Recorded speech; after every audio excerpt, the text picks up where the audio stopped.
Ada subscriber yang menghubungi saya. Saya tahu rasanya pisah dari anak kandung itu sangat menyakitkan. Saya tahu. Ya, di video ini semoga bukan hanya untuk yang bersangkutan subscriber tersebut, tapi ini untuk semua masyarakat yang mengalami, mungkin ada yang mengalami ya.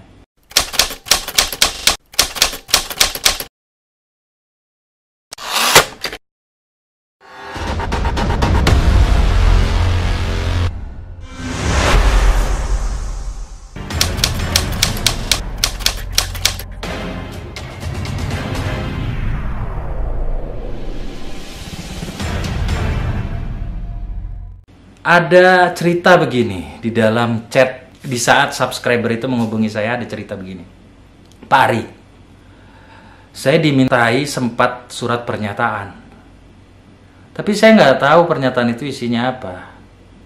Katanya pernyataan itu untuk membuat akte kelahiran anak saya. Saya tanda tangan, tapi nyatanya pada saat saya mau mengambil anak saya, dia tidak memberikan. Katanya ini pernyataan kamu ini adalah pernyataan adopsi. Apakah itu dibenarkan secara hukum?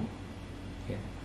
Di dalam melakukan adopsi anak itu harus melalui penetapan pengadilan yang berkekuatan hukum tetap, ya.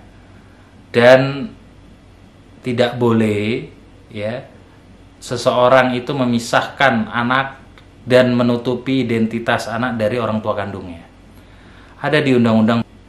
Dan kalau memang terbukti menghalang-halangi seorang orang tua kandung bertemu anaknya, mengasuh anaknya, apabila dia juga merasa mampu, ya, ada pidana yang bisa dilaporkan. Dalam pasal 330 KUHP, Kitab Undang-Undang Hukum Pidana, ayat 1 berbunyi, barang siapa dengan sengaja menarik seseorang yang belum cukup umur dari kekuasaan yang menurut undang-undang ditentukan atas dirinya atau dari pengawasan orang yang berwenang untuk itu, diancam dengan pidana penjara paling lama 7 tahun. Di ayat 2, bila mana dalam hal ini dilakukan tipu muslihat, kekerasan, atau ancaman kekerasan, atau bila mana anaknya belum berumur 12 tahun, dijatuhkan pidana penjara paling lama 9 tahun. Lalu di pasal 7 ayat 1 dan pasal 14 Undang-Undang Nomor 23 Tahun 2002 tentang Perlindungan Anak. Pasal 7 ayat 1 Undang-Undang Perlindungan Anak berbunyi, setiap anak berhak untuk mengetahui orang tuanya, dibesarkan dan diasuh oleh orang tuanya sendiri.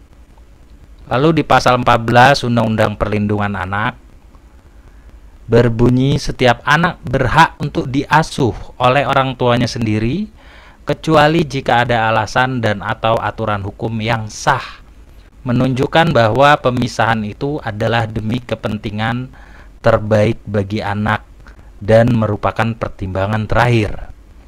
Dan apa yang harus dilakukan subscriber ini apabila surat pernyataan itu sudah telanjur ditandatangani? Surat pernyataan yang dibubuhi materai saja, artinya dia di bawah tangan, ya, dia harus gugur dengan kekuatan surat di atasnya. Dia bisa mencabut surat kuasa itu dikarenakan pada saat menandatangani surat itu tidak diperjelas, ya, untuk apa surat itu ditandatangani, atau hanya bubuhkan tanda tangan, isinya dibuatkan nyusul. Itu harus diceritakan jelas. Ya, dibuat secara legalisasi, diaktekan di hadapan notaris. Notaris itu pejabat umum negara, ya, bahwasanya saya mencabut surat pernyataan tertanggal sekian dikarenakan dengan alasan apa di hadapan notaris, atau melalui penetapan pengadilan. Ya, kalian buat permohonan untuk mencabut surat pernyataan dan kalian bawa 2 orang saksi untuk menyaksikan. Kalau di notaris, kalian juga bersedia untuk dilakukan sumpah pencabutan pernyataan dan alasan-alasan yang kalian ceritakan itu tidak ngada-ngada di hadapan notaris. Jadi ada opsi di mana satu surat itu bisa kalah dengan surat di atasnya. Tapi kalian jujur, nggak mengada-ngada. Semoga edukasi sederhana ini yang tidak bertele-tele ini bisa bermanfaat. Kalau ada kekurangan, atau pertanyaan silahkan di kolom komentar. Semoga sahabat-sahabat merasakan keadilan, karena keadilan untuk semua orang. Assalamualaikum warahmatullahi wabarakatuh.